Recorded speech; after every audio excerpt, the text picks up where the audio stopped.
Rabbit-Proof Fence, Chapter 6. Hiding from the White Man.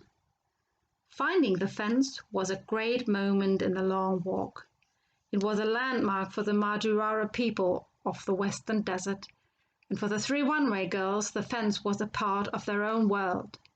It belonged to their own place, the place that they were trying so hard to get back to. "We're nearly home," Molly said. "It's gonna be easy now. We're just gonna walk alongside the fence all the way to Chickalong." Molly did not realize that they were not nearly home. They were less than halfway and still had more than 800 kilometers to walk. But the fence gave the girls hope.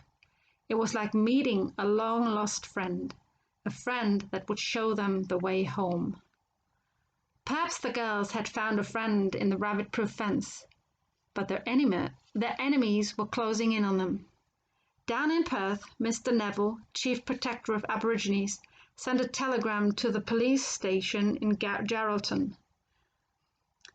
"It will look bad for the government if these girls are not caught. Spend the money needed and find and catch them as soon as possible." The inspector in Geraldton sent orders to constables and police stations near and far. "Keep looking for the runaways. Ask farmers and station workers to watch out for them.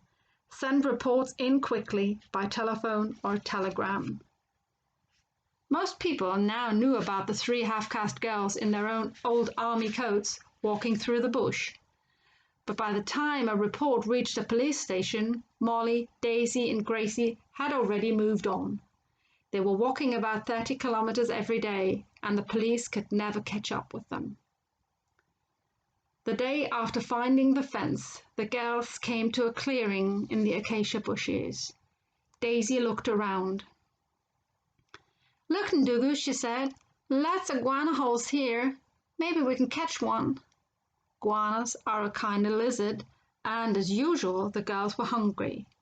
Molly stopped to look, but at that moment they heard a man's voice shouting, "Hey, you girls!" They turned and saw an Aboriginal man riding a bicycle down the track along the fence.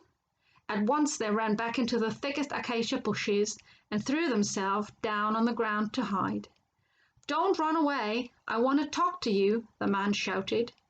They looked out carefully between the bushes and saw the man still on the track, holding something in one hand. "Look," he shouted, "I've got some food to give you. See? Come on, don't be frightened." "I'm hungry, Ndugu," whispered Gracie. They were all hungry from morning to night, and their need for food was stronger than their fear. They sat on the ground in the clearing, and the man gave them cold meat and bread from his lunchbox. He also gave them a box of matches. "My name's Don," he said. "What are you called?" No answer. Don tried again. "Where are you going?" he asked. "We're going to follow the railway line to Wiluna," lied Molly. She stood up, still eating her piece of bread. "We're going now. Come on," she said to the younger girls. Gracie and Daisy stood up and followed her, still eating. Don Willocks watched them walk away. After a while they stopped, and the smallest girl climbed on the back of the biggest girl. They did not look back at him, and soon they had disappeared into the desert. Don Willocks reported this meeting to his employer, who reported it to Constable Lawson at Yalgoo Station. Lawson telephoned Inspector Simpson in Geraldton. The search began again. Moodoo, the black tracker from Mole River Settlement, was sent up to help, and on 5th of September he and Constable Larson drove up to Pindathana to pick up Don Willocks. Then they went on up to the rabbit-proof fence where Don had seen the girls. But rain the night before had washed away the tracks.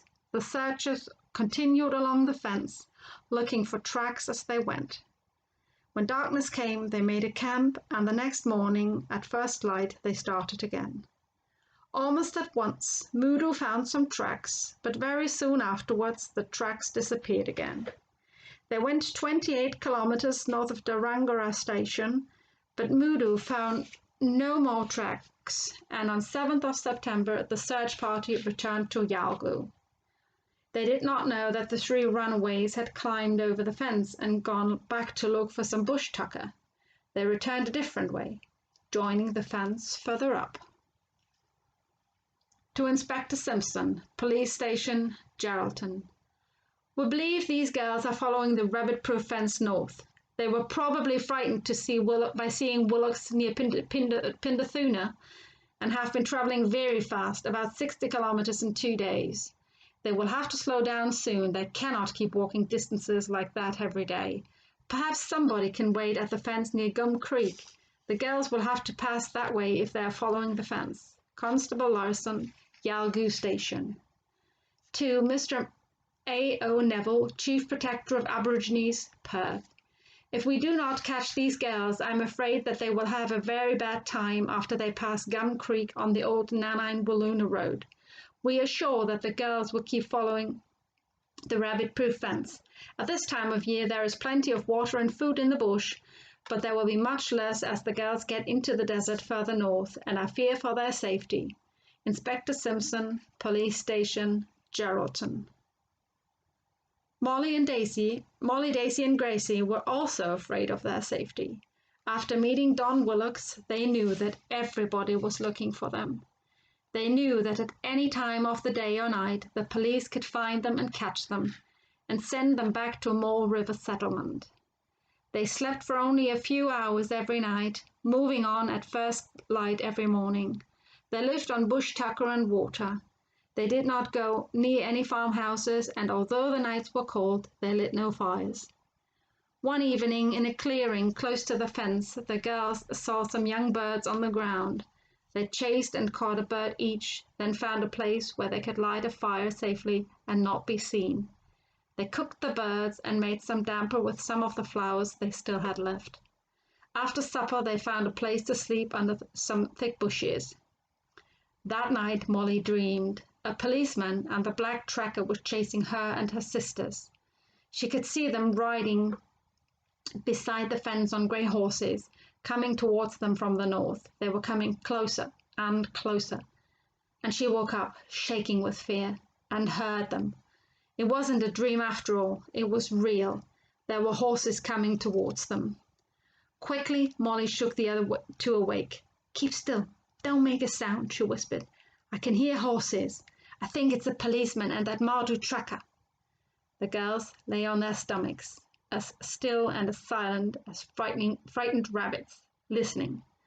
The horses came closer and passed slowly by them. Voices were heard, laughing. Molly carefully sat up and looked. "Not policemen," she whispered thankfully, "just farm workers." Light was now appearing in the eastern sky, so they got up and started walking. There was a piece of damper left from the night before, and they ate it as they walked. As they followed the fence northeast, they came to a road going north. They could see something moving on the road, and in the distance, the buildings of a town. "Get down," whispered Molly quickly. "We gotta wait till the road is clear, then we can cross it." They crouched together on the ground, keeping their heads low, watching the road from behind some acacia bushes. They saw a car go by, and two people on bicycles. "What town is that, Ndugu?" said Daisy. "Meekatharra, I think," said Molly. "Let's go into the town, Ndugu," said Gracie. "We can ask somebody to give us food for the road." "No," Molly said. "There'll be policemen in that town." "That old lady, Minnie, she lives in Meekatharra," said Gracie. "You know, the one that used to be on Ethel Creek Station."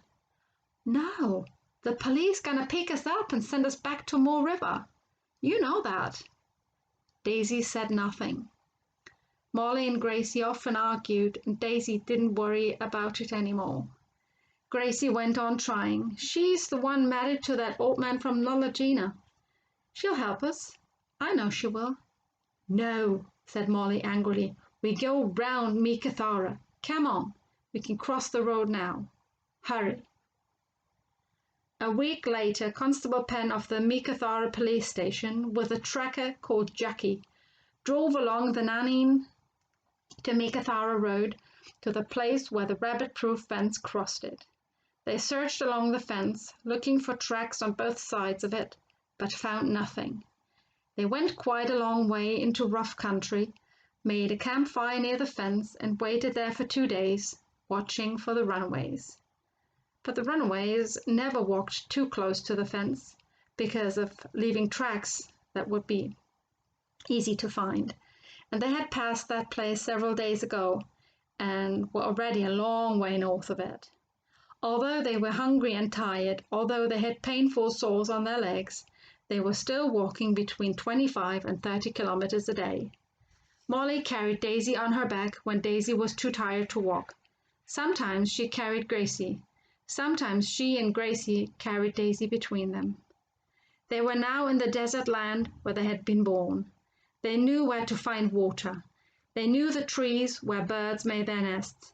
They knew how to find the holes where the iguanas lived and how to catch them. And they were getting closer to home every day.